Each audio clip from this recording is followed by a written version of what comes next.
Is it any wonder that one of our country's most endearing songs is a recollection of beautiful Colorado and her purple mountains' majesty? A spectacle only overshadowed by the outgoing people that love the outdoors and the sports that embraces their competitive nature. They are proud of their teams and subsequent accomplishments here.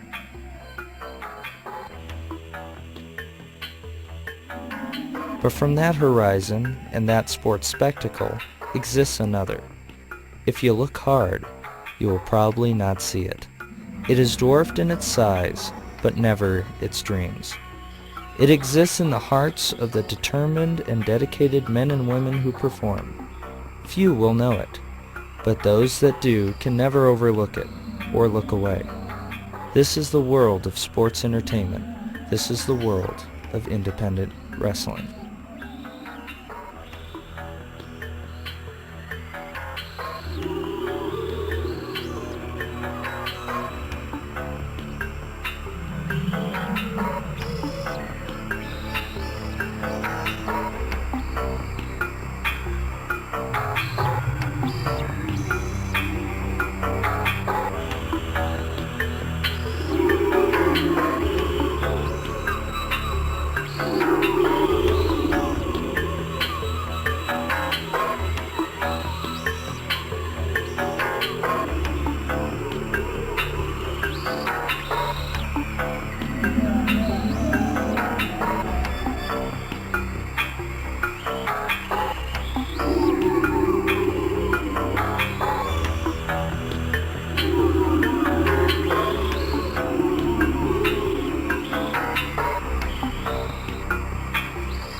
I am one of those who cannot look away.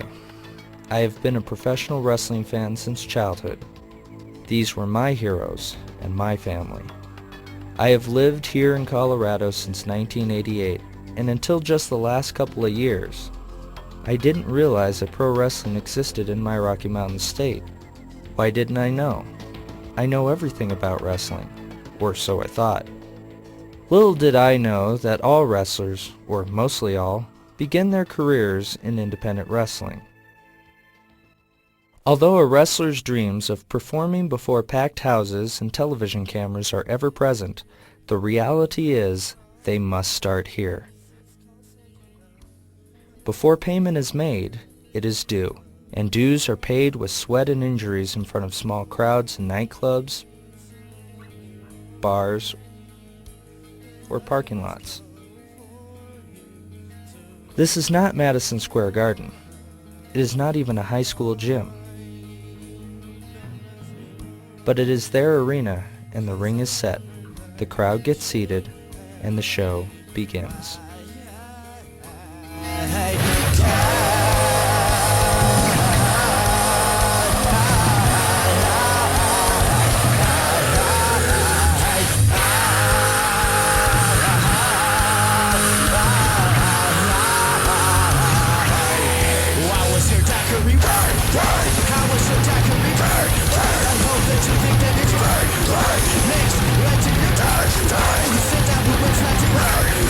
Finish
As over the top as some of these characters may seem, they are all divided into two simple categories, faces and heels. A face, or baby face, is the good guy. He is the hero to root for when all the odds are apparently against him. The heel is the bad guy, the bully who taunts, cheats, and does whatever he can to win. The art of wrestling is probably the world's worst theater. But it's probably like second-rate acting. Almost kind of Shakespearean when Shakespeare tried to entertain the masses with his crowds. He'd had royalty up front, but he mainly designed a lot of his plays for the poor people. You know, he had sword fights and love affairs that seem to be popular. Much like us, we have villains, we have faces, things that we can identify with, things that we can, you know, we see a jerk in the crowd that we want to yell at, or something we identify with, or just venting out. But I think that's what the art of wrestling is. Is it about fame or money? Not at this venue it isn't. Performers usually get paid so little that it doesn't even cover gas. This is where costumes are sewn by their own hands. Entrance music is picked and stolen from their favorite CDs. And a crowd of 20 to 100 come to see them perform. Many wrestle without insurance and are reduced to setting their own broken noses or stitching themselves up. And if that's the case, who would do this? Who are these determined men who are proud to be called independent wrestlers? They are the most unlikely of people.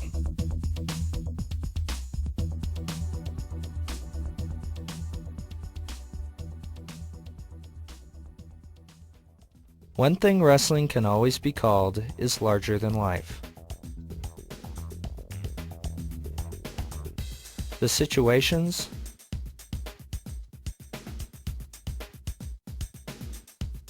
the characters, and yes, the wrestlers themselves. But something has changed.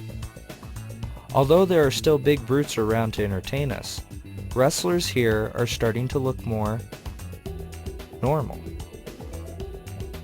The more wrestlers I met, the shorter or lighter they seemed to appear. How can a wrestler who isn't 6'5" and 250 pounds be successful? How could a person who looks like you and me be a great hero or villain? Could a smaller, more normal-sized man be exciting?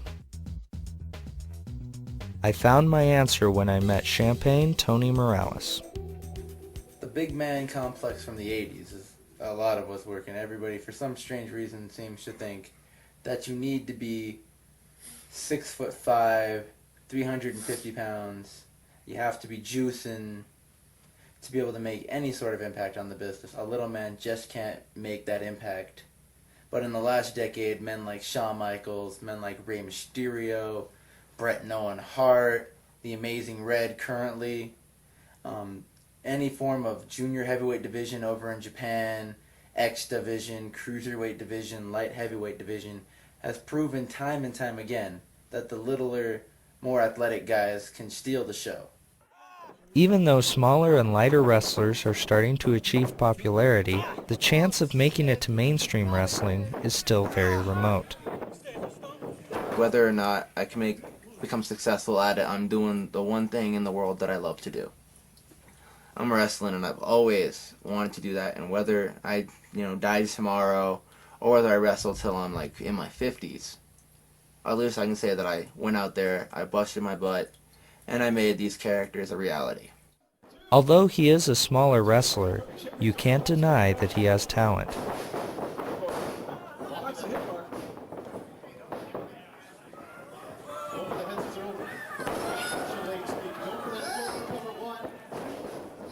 His skill and ambition hasn't gone unnoticed. In his short career, he has worked for promotions in Utah, Kansas, Texas, and Hawaii. Basically, I'm trying to take my career as far as I can go with it. I want to be known on the West Coast, the East Coast, Japan, Australia, wherever I can find work is where I want to work. Do you think you'll get there? I don't see why not. Could you tell us what your parents think? Well, my parents aren't really into it that much because I have a heart problem. And I was born without my mitral valve.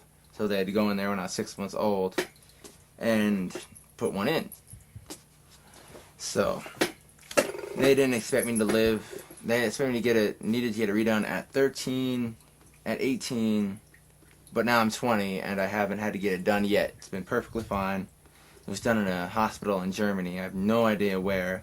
I actually died for 3 minutes, I believe.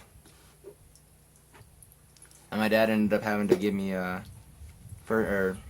resuscitation so I didn't die. So, but yeah, I take pills. I take digoxin. I take Antran for their blood thinners. So they don't want me to bleed all that much. And I played sports all through when I was a kid. I played baseball. I played football. Not in any actual teams though, just backyard with the guys. And I figured if I'm gonna do this, if I'm gonna live my life, I want to live the life the way I want it to be, and I want to wrestle. So they're not really happy about it, but they accept it as what I want to do.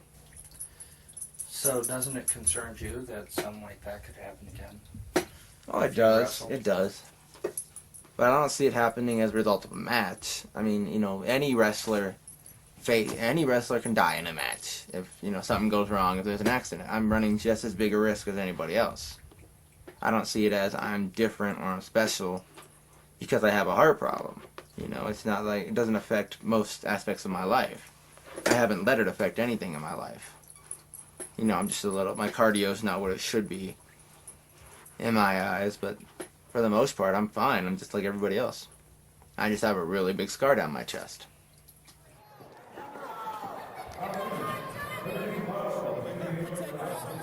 Who is Champagne Tony Morales? Champagne Tony Morales he's a character I've been doing since 14, and his story is based on my own story. My dad was military, and when I was a kid, we moved around a lot, and he's forced to deal with that. He doesn't have very much family. He doesn't have very many friends, but the ones he does have, he's very close to. And I try to make him as close to myself as I can, because he's a fun-loving character, but he's got that edge to him, because he doesn't know what's going to happen next, and that scares him. That was almost as good. I didn't pull nothing. Is there a projected time for your shoulder? So how would you explain, here's a tough question, yourself? I'm a guy who who doesn't really know what he wants out of life yet. I go out of my way to help people out, and more often than not, I'll see it blow up in my face. Right. Because I've learned recently that people are very untrusting no matter where they come from, whether it's wrestling, personal, wherever. People aren't trusting, and if you do something wrong one time, 10 to 1, they won't forgive you, even if they say they do. I'm a person, I'm into accomplishments. I'm putting myself through college. I'm wrestling on my own terms. I haven't got my own place yet, but I'm working on that. I'm trying to get my car fixed. I want to be a musician. I think that'd be kind of cool to learn. I want to learn the guitar. So, what do you want to be, what do you want your degree in college? I haven't exactly figured that out yet. I keep on going from place to place. One week it's business, next week it's psychology, theatrics, English, history. I'm just searching for something that I want. I'm searching for something that I want to do the rest of my life. Do you wish there was a degree in wrestling? Yeah, that would be nice, to tell you the truth. I would enjoy that. Definitely have to frame that up on my wall if I got it.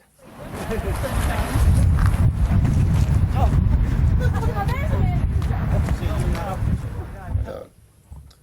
This is my dog, Punky. He looks like Sean Connery. Only in dog form. Turn around, boy. Come on, turn around. Be a star. You don't care if you're a star, do you? See, he doesn't need his 15 minutes of fame, because he's a superstar already. Right now, I'd say probably 62% of my life is based on wrestling. most of my money goes to it, whether it be for outfits or to get to and from Denver. Trying to sell tickets is always big if you can get them. Being one of the only characters down here in Colorado who goes up to Denver and wrestles. I'm probably only one of 3 guys I can think of off the top of my head who wrestles down here, or who lives down in Colorado Springs and wrestles up in Denver. And it's a real challenge. So how do you get to Denver to do training? Well, I lost my license a little over a year ago. So I have to walk to a bus station. I have to walk to a bus stop, go up to the Greyhound bus station, and take the Greyhound bus up to Denver, and then I take a cab from Denver to the training facility. Okay. So that'll cost me anywhere from $35 to $50 round trip. And you do this how many times a week? Twice a week I go up normally. How much does this cost you per month? Let me see. If I said $40 times 8 weeks.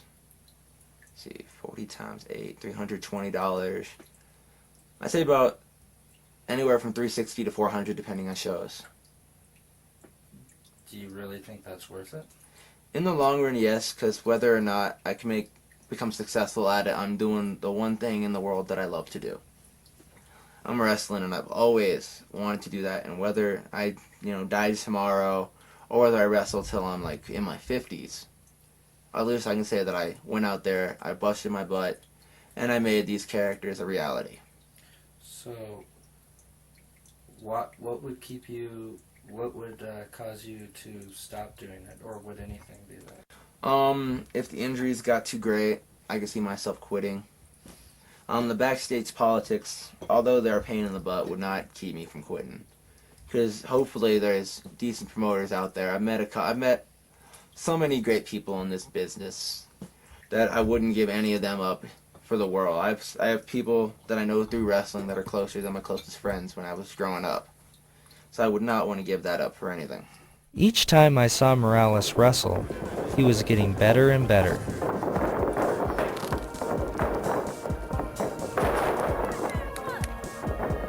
Champion Tony Morales on the offensive.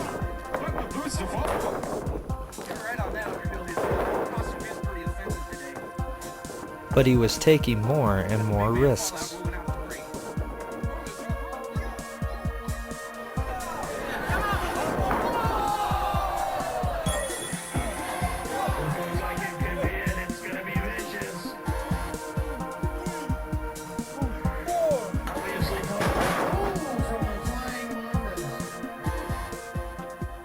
It's trying to have the complete package of the basic superstar. Working towards getting your body in shape, working towards the moves, working towards the promos, getting your promos better, working towards your gimmick, trying your hardest to make your segment of the show the best it possibly can be, and to try to steal the show. Everybody in the show should be trying to steal the show. Hardcore wrestling is the most violent style that sports entertainment has ever known. This style uses weapons and blood to entertain its audience. It may be considered by many as gruesome and unnecessary, but no one can argue how popular it is with loyal wrestling fans. No one appreciates its art more than veteran hardcore competitor Alan Carnell. What I love about hardcore wrestling is there's reality there. There's reality there. When you see two people punching the crap out of each other, when you see two people, one guy picks up a wooden shutter and cracks it over another guy's head. This, to me, this is like, these are definitive things. These are factual things you're watching. You're watching these things happen in front of you. A chain to the forehead. When you see a chain wrapped around somebody's head and it's 2 inches in front of you, and you pull the guy's head over to the crowd and you hit him in the head with it, and the chain bounces off their forehead. That to me is like, that's reality. That's what these people pay to see. They don't, they like the aerial maneuvers, but they want to see the blood. They want to see. To me, I'm a medium-sized guy in this business, maybe even a smaller guy in the upper echelon of this business.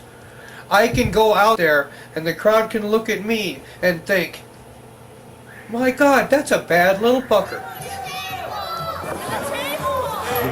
For Get that fucking camera out of my fucking face! With his two characters, Eddie Rocker and Beetlejuice, Alan believes his job is to horrify, to demonize, and to entertain. He's a good guy. He's definitely something. You have to meet him to understand who he is. He's a show. That's what he is. If you were to ask me if in one word, I'd say he's a show. He's like a sketch comedy show or a variety show. Is something new every time you see him, just something different. Definitely a show, something to see. A true freaking champion.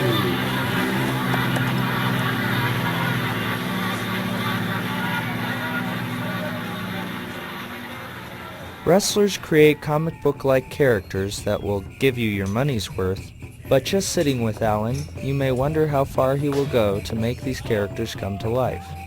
Because Evil Eddie got banned from the IWF because Evil Eddie set somebody on fire in Osawatomie, Kansas. And like, I met him there in outpatient therapy. It's me, Eddie Rocker. I met him there, and he was my friend that he was. And he told me to come out here, and I've been here before, so I came back. And now I wrestle for the IWF. He never seems to break character, even if he's nowhere near a wrestling ring. A man who constantly acts like a hardcore masochist must indeed be crazy. Or is he? What are you looking at me with that fucking camera for again? Damn! No, don't you know enough to leave people alone when they're fucking hurt? Get that camera away from me! When you need Alan, you know, Alan is very good. You know, when you go out with him personally, you know, his egos come out, you know, his alter egos, his wrestling egos. Sometimes you can get all three within a half an hour, but you know, it just all depends. But Alan's great. With almost 20 years of the business under his belt, there was one thing you couldn't disagree with. The man did know a lot about wrestling. It looked as though he had done everything in this business, as a wrestler, a manager, a referee, and now head trainer for IWF Promotions. See that? Now, if you noticed, at first hip toss, I did not go for as many steps as you did. I let him launch me from right where he was. But because I was slower getting up than he had anticipated, the fact that the move was executed perfectly, did you see? He had to help me over the first time. Yeah, so I got real slow and you got like stuck. Yeah, and it looked like but it's still, but it looks, yeah. It'll look okay that way. Yeah, it does. Yeah. To bring all his years of experience to a new generation seemed to make a lot of sense. But I've never seen someone train like this before.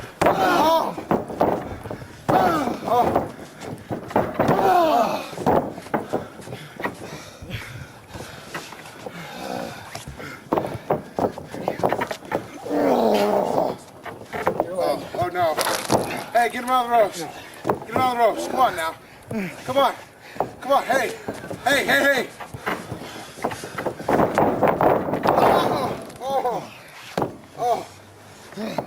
I mean, he hits pretty hard. I mean, he's a pretty stiff wrestler, you know. He has a reputation for being a stiff wrestler, you know, and he lives up to it. He says when I first started wrestling, he said you'd get hit once every 20 hits, and I got in the ring. Second day of practice, first thing I told him was, dude, it's more like 1 out of every 10 hits that you get. I got lumps all over the place, but it's fun. I think the best thing I can offer is if you go to a training school and you're going to lay down your money for somebody to train you how to wrestle, don't come into it with a half-assed attitude. If you want to be a wrestler, you come into this place and you come in and you want to be a wrestler. You want to live the rest of your life as a wrestler. You want your family to see you change as you turn into the person that you're supposed to be a professional wrestler in this world. Because this is a special breed. We're a breed of people who people see us as fake, and we're probably more real than most of the people walking around on the street. And if you think, yes, we will kick your ass because we're professional wrestlers and we don't take shit, yes, that's what we will do. I'd come to really admire Alan for his strong devotion to wrestling. If I could only look in a mirror and believe that shit. They told me shave, I shaved, didn't help, man. He's filming then. You're a fucking complete waste of it. Get out of my face. Jesus Christ, and I thought, I said I liked you last night.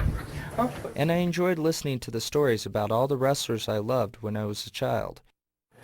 Jim Neidhart. Jim Neidhart. You would think that Jim Neidhart, to meet him, he would be a silly man.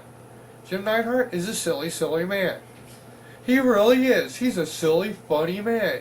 The Bushwhackers, you would think that they would be like that all the time, even though, you know, to talk to them, you would think that they wouldn't really be talking the same, but they'd be like that. They are. They're like that all the time. Hey, hey! They're like that all the time. You know, when they're out in front of people anyways. You know, I mean, I'm sure when they're at home and kicking back on the couch, they're not like that. But, you know, you take it out there, a honky tonk man. Honky tonk man. Honky tonk man, he's a reverse. Honky tonk man, he's a reverse. But he's not. Honky tonk man dress up like Elvis. And when he leave, he dress up like Elvis would dress up if Elvis were leaving. But it's like still at work because he really doesn't want anybody to know it's him. You know, he's not dressing like it's Elvis trying to get away. He looks like that. You know what I'm saying? It's like he puts on the flowered Hawaiian shirt and he got the Bermuda shorts on and the sunglasses and the ball cap. You know, and he go up to McDonald's to order his food. Man, he looked like Elvis trying to run away. He does. You know, people, are you a honky tonk man? No, I am not. Get away from me. The bag lady's coming. Oh, God, no, man, not the bag lady. Hey, tell her. He's going, can't you do an intermission? I said, I don't want to talk to her. Would you want to talk to her? No. Just wait, I'm serious. You gotta see this shit. It's the funniest crap you ever seen, man. She comes out, she's like this homeless broad that goes out there and she's got these jokes about her pussy and shit. I don't think, honestly, there are people that might be happy around here that if I just left, they'd probably just like not even think that I ever existed. You know, the fact that I'm here doesn't really matter to them, whether I'm here or not. I'd like to think that there are enough people in this business right now that speak to me on a professional level and respect me that I don't think that Colorado Wrestling would let me actually leave. At some point, I'd be asked to come back. Because to be quite honest, you people love me. You love me with the paint on my eyes and everything. You love me, you know, y'all love me just because I'm sitting here with no teeth on and I'm talking to a guy who's going to, like, take this thing around the country. You know, this is great. The fans, you know, everybody just loves this gimmick. I don't think that they would ever, like, let me completely leave.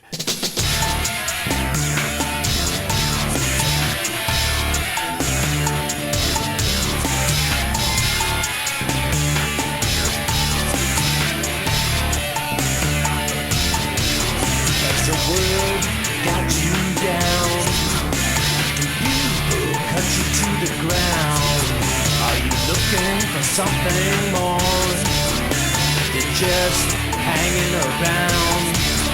Got it made, let me tell you, but you don't see what you got. Are you afraid to see the reason? Would that put you on the spot? You're a schizophrenic fly, bouncing off the walls.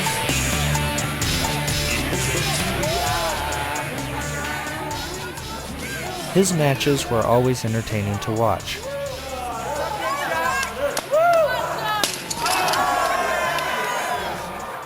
And it was obvious he gave his all every time he was in front of a crowd. But as I followed Alan from match to match, I became more disturbed with his characters.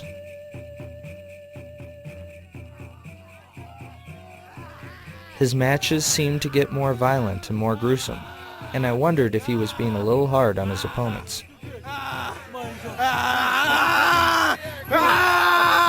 another surfboard.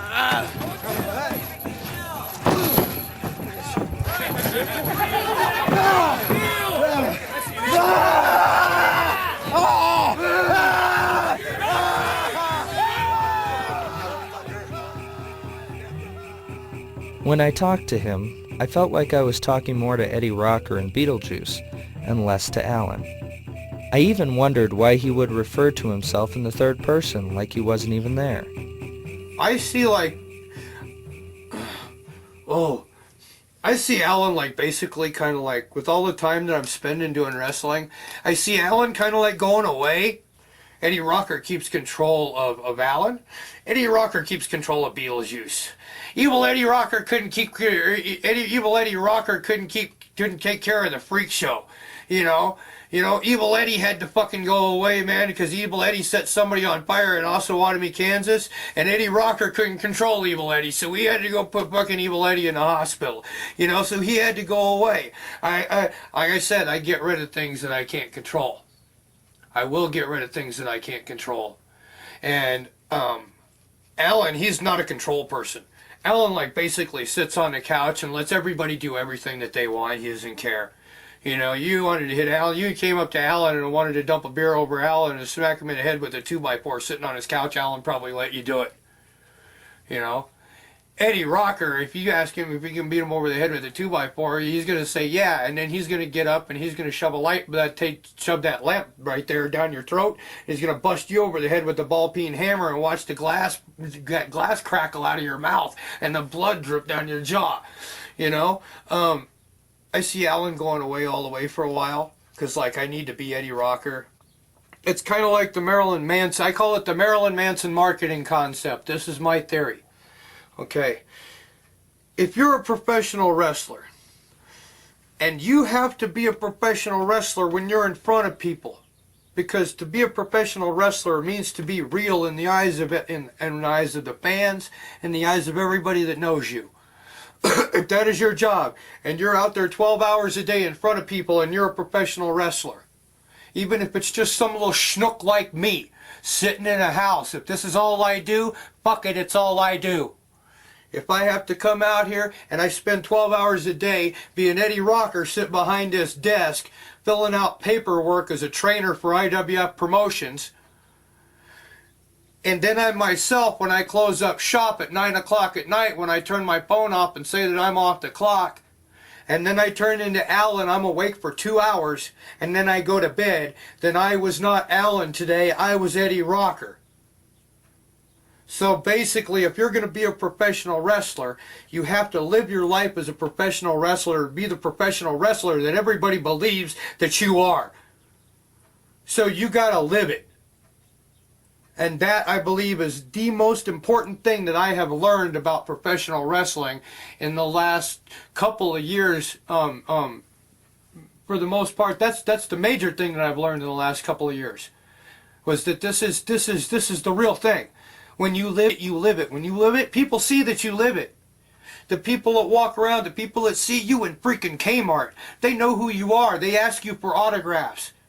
The little guy who watched the very first match that Eddie Rocker ever wrestled when he was Eddie Ravage and wore Transformer makeup and a white leather jacket out to the ring with Guns N' Roses fringe on it. That guy who watched me 18 and a half years ago and still has that flyer sitting in a folder, and he brings it to every match to show everybody where I started from. This shit is real. I live it, and fans watch me live it. That's what this is all about. This gimmick's actually grown up. This gimmick started from a point years and years ago, and it grew up. And when it grew up with Alan Carnell, the guy who's not anything you see on most pieces of film. The guy that you interviewed the last time. A lot of that was Alan Carnell. Most people don't see that. I don't let most people see that because it's not in good form. This is professional wrestling. When I say that somebody followed me around for 18 and a half years and has the first flyer from the first match I ever wrestled, He has that flyer because every time he saw me, I was whoever I was. I was Eddie Ravage, I was Eddie Rocker, I was Beetlejuice, and when he saw me, that's the person that I was. That's the reason he followed me. He doesn't want to see Alan Carnell. Most of you people out there don't want to see Alan Carnell. I'm a boring guy who sits on a couch and drinks beer. You know, that's not even worth the footage. You know, but I think that I have lived most of my career in my gimmick and let people only see me in my gimmick because I have felt that if you take this very, very slowly, that people actually see who you are when you're out there, and it goes past the name. It goes past what the name is. It goes past whether you're wearing makeup or not. It goes to the point to where I know that guy, and I've seen him grow up with this, and I've saved everything that he's ever done, you know, and I will tell my kids about him. You know, that's what this is all about, and it always has been. This has been about wrestling. Wrestling is about being remembered. People don't remember freaking Classy Freddie Blassie, you know, because he was nothing. They remember him because he was outrageous, he was flamboyant, he stuck out, and even when he was like doing radio spots, he was in his gimmick and he lived his life like that. The Marilyn Manson marketing concept, he lived his life as a wrestler. When you go out there and you portray yourself as crazy, yes, I have to put up with people not wanting to talk to me. People won't discuss things with me because they think I'm off the hook. They think I'm like unstable. You know, people really think that of me. Well, that's fine. Do that. Do that. Then like you've overlooked who I really am. Because if you think that I'm going to drop character for you just because like I know you and you've seen me sit on a couch and drink beer, and I don't give a shit. I'm going to work you if there's somebody standing next to you, and I'm in gimmick. I'm in gimmick for everybody that sees me out there, so that for every waking minute that people are paying attention to my face or my mannerisms or my character, that they can come to a conclusion and make at least a vague assumption of what my life is like, so that they can keep a history in their mind of how I've lived my life as a wrestler, so that my story goes past I wrestled for this organization or I wrestled for that organization.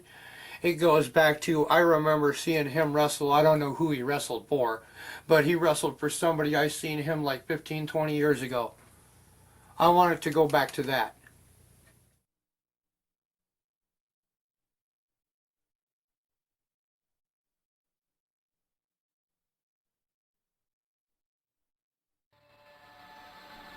I felt if people could understand his past, they could understand him. I felt I understood him best when he opened up to me about his daughter, Brittany. Brittany she was 6 years old.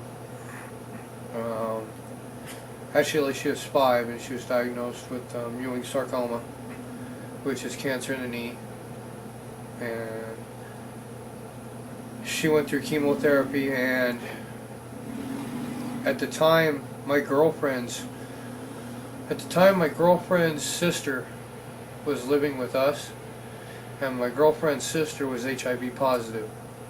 Because of her being HIV positive, my daughter undergoing chemotherapy, she therefore couldn't come over to my house, which used to cause me to have to spend my weekends over my ex-wife's, which was pretty rough on me. But she was diagnosed with Ewing sarcoma at 5. She went through 8 months of chemotherapy, 8 or 9 months of chemotherapy, 88 days in the hospital over the course of that period of time. Well, that's the time I spent. I don't know how many days she actually spent. But the final operation, they took her in. We'd already been into the room with her. We'd shown her prosthetics, and we were getting her set to lose her leg. And that's all that was supposed to happen. That was the worst that could happen. And she came out of the operation, and the doctor said everything was fine. They even saved her leg. She was going to be able to walk. And then she was in ICU recovering, but she kind of never came out. She was in ICU about 3 months, and then the doctors called us in and said that she was going to be a vegetable if she made it through this at all. And that's when we decided to turn the heart machines off and the respirators off. And I held her in my arms, and she passed away in my arms, in my wife's arms. I just wish I would have spent more time with my daughter.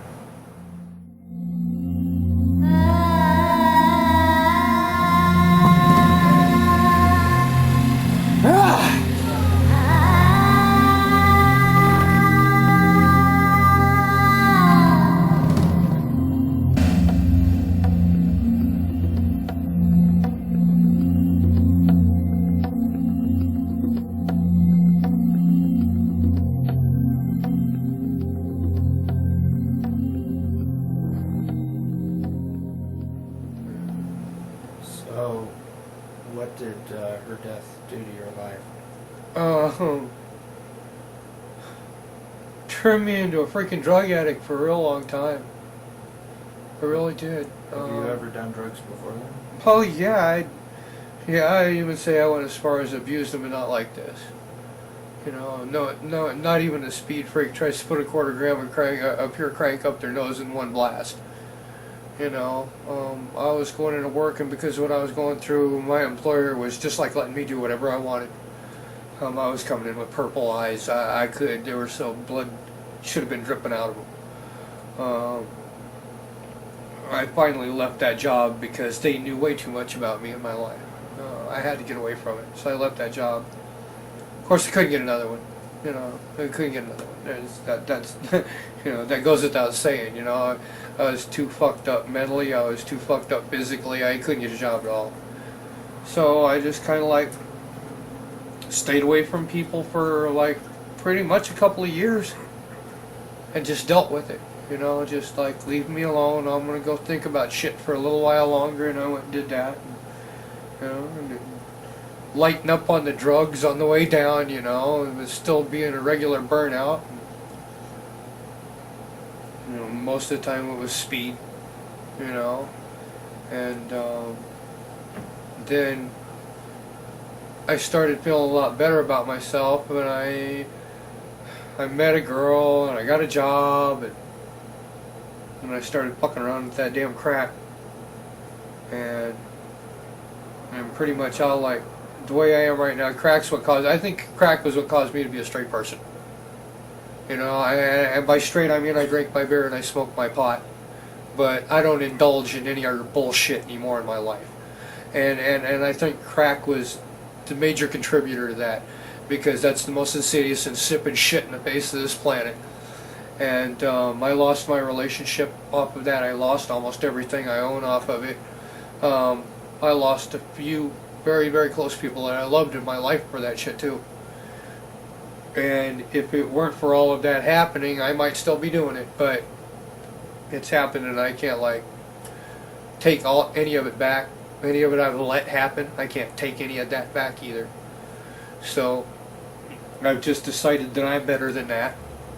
And I went on about my business, and once I got on about my business without the drugs, I realized that the one thing that my daughter really did leave me with was a definite need and a definite desire to make sure that I lived the rest of my life and lived it. No matter what I was doing, if I'm working just a regular warehouse job for the rest of my life, to live that thing. If I'm a professional wrestler and I love that, to go out and live it. And everything that you do, go out and live it. And make sure that you live it and enjoy it. Because there ain't that much fucking time. You know, people can go anytime. You know, you turn around and you look at your friend. You look at your best friend. Think for just a second, for reals. No bullshit. Think for just a second for reals. If that motherfucker died. If he died, right there, look at him. And he's dead. He's not there no more. Think about that shit for a fucking second. And you know how I like kind of like think about everybody I look at when I call them my friend or anything. So, is your daughter still with you, do you feel like? Oh, she follows me around all the time. That's her right there. She follows me around all the time. She's my baby. She's with me. She keeps me from getting myself into deep shit. Keeps me from getting myself into trouble. And lately she's been keeping me from doing some normal shit that you just kind of consider being a bad person. You know, just in general, don't do that. It's not nice. You know, which is pretty good for me considering where I came from. You know. So, now, how do you feel your life is without the crack? I mean, is it still hard? No, it's not hard at all. I got a beautiful life. I have no need for anything like that. My mother and my father, they're both gone. I really have no family, none at all. I have one brother who we don't speak. So I really don't have any family, and until like I got off all of this shit, I really never had any friends. To where I knew what real friendship was, as somebody would do anything for you, anything for you, like they were your freaking brother, you know, or they were your sister. Friends that, like, even though it's unmanly to tell somebody that you love them, will tell you when you need it, I love you, man. You know, will tell you that shit on the phone. I have things like that now, and it's just so it's so freaking cool. It's cool. It's just the coolest thing in the world. What did you think your opinion of life was when you were on drugs? It was all about a buzz. It was all about a buzz. Even the wrestling was about a buzz. I was doing shows when I first came back, and I still hadn't got my shit together quite just yet. And I was still drinking pretty rock solid heavy. And I was taking like half gallons of whiskey into the back with me, you know, and to the point to where when I stopped doing the character Evil Lady and I went back to doing Beetlejuice again, Bubba, my business partner, looked at me and went, "Hey, can you do Beetlejuice sober?" Because he'd never seen it before.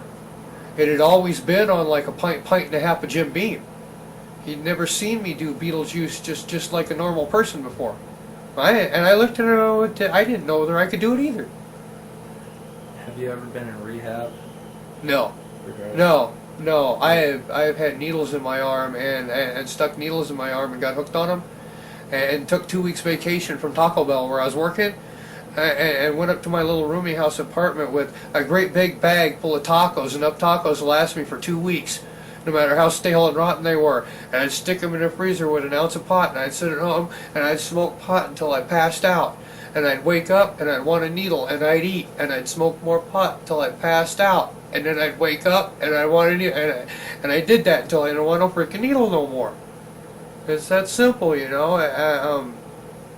I think that, like, I don't think stupid people go into rehab, I just think weak people do, and I've never considered myself weak.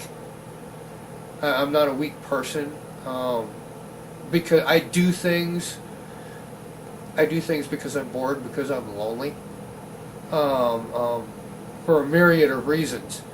But being weak is not one of them. Everything I've done, I've quit. You know, I did speed. It made me feel like shit, so I quit. You know, I stuck fucking needles in my arm. It made me feel like shit, so I quit. I started smoking crack. I saw people die. It made me feel like shit, so I quit. You know, bottom of the barrel's not very far down for me. I started to feel that I knew the method to his madness. Could it be because of his hard and difficult past? Alan was just using his characters to cover up his pain? Or was it that he was so entwined in his characters that they were there for everything? Not just for his performance in the ring, but also to help him in being both outgoing and a private person at the same time. I was going to ask him the next time we spoke. I was looking forward to his answer.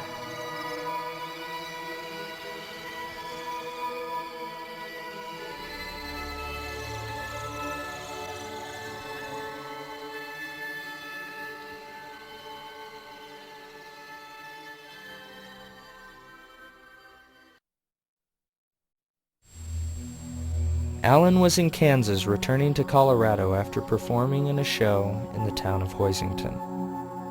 He was traveling in a Chevy Blazer with several wrestlers when they hit a patch of ice going downhill. They lost control of the Blazer and flipped several times until it landed at the bottom of a valley. We were driving, I remember waking up.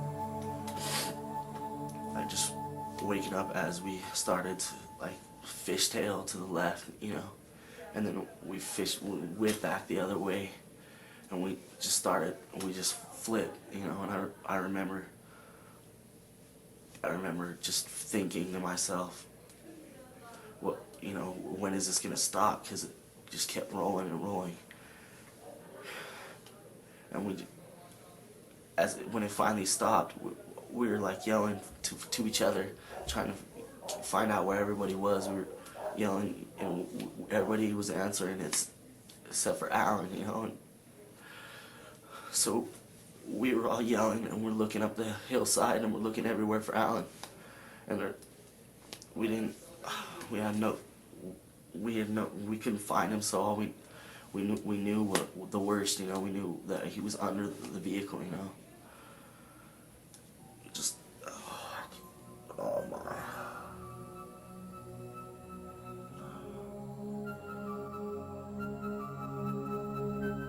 It was an hour before EMTs could remove him from under the vehicle.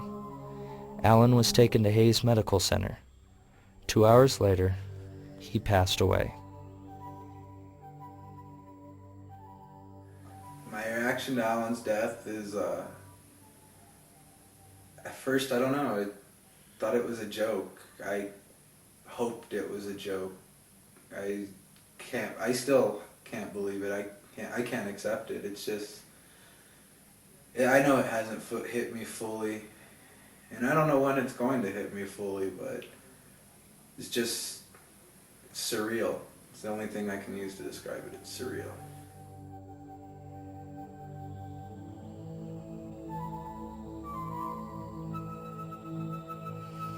I knew this was going to change Colorado wrestling.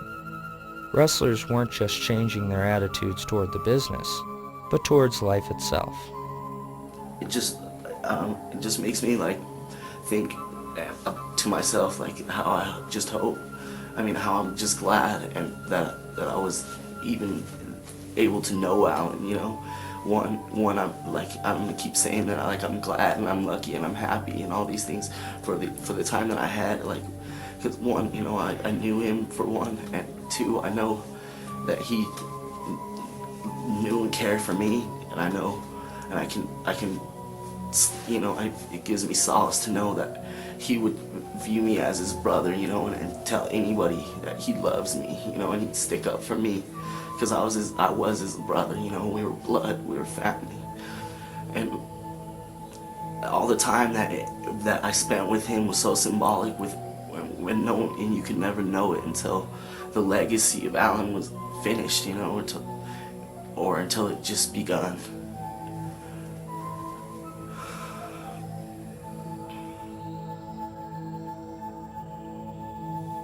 It's the concept that it doesn't matter what you do in this business. If you're a professional and you're intelligent, that no matter what a promotion tells you to do or what you do for the people that pay you, that when you go out there, you make sure that you did it with dignity, you did it with pride, and there's always a way, no matter what you're out there doing, there's always a way to make sure that you as a wrestler are over.